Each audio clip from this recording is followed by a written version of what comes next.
بسم الله الرحمن الرحيم maanta waxaana soo booqday noo yimid wafti heer sare ah oo ka socda IGAD oo hogaaminaya madaxa u sareeya IGAD iyo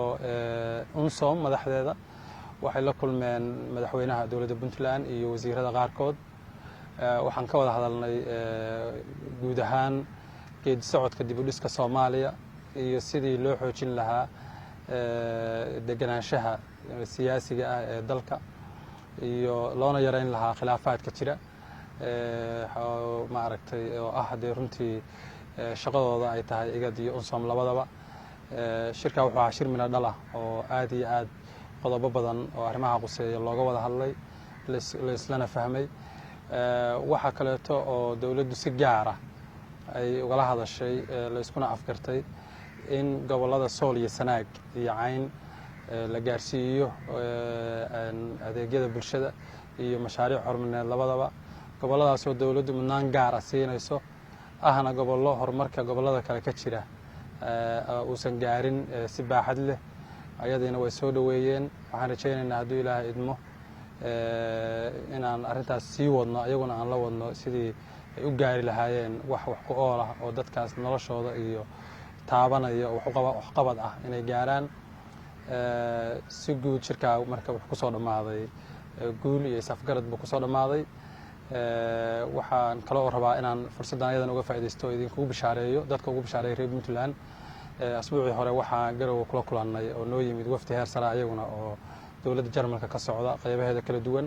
wasaaradda horumarinta ku-xigeenka maaragtay safiirka Soomaaliya u fadhiya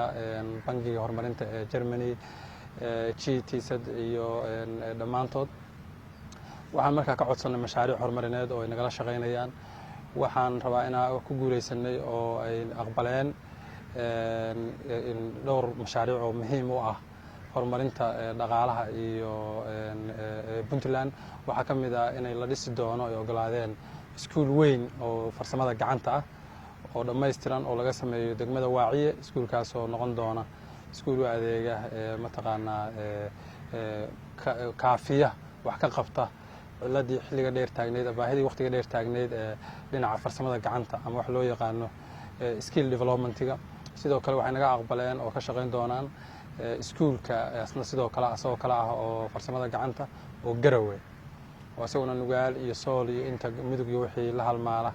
ay uga faa'iideyn doona ilaa iyo kulligood gobolada la wada gaarsiiyo waxay kale oo ayagana mashaariic caafimaadka oo nala wadeen ayagana in dhaqaale qaarkood aan uga helnay waxaan kaloo ka helnay lacag noo ballan qaadeen 13 milyan iyo bar ah oo wax looga qabanayo dhinaca kale arrimaha horumarinta dhinaca dhaqaalaha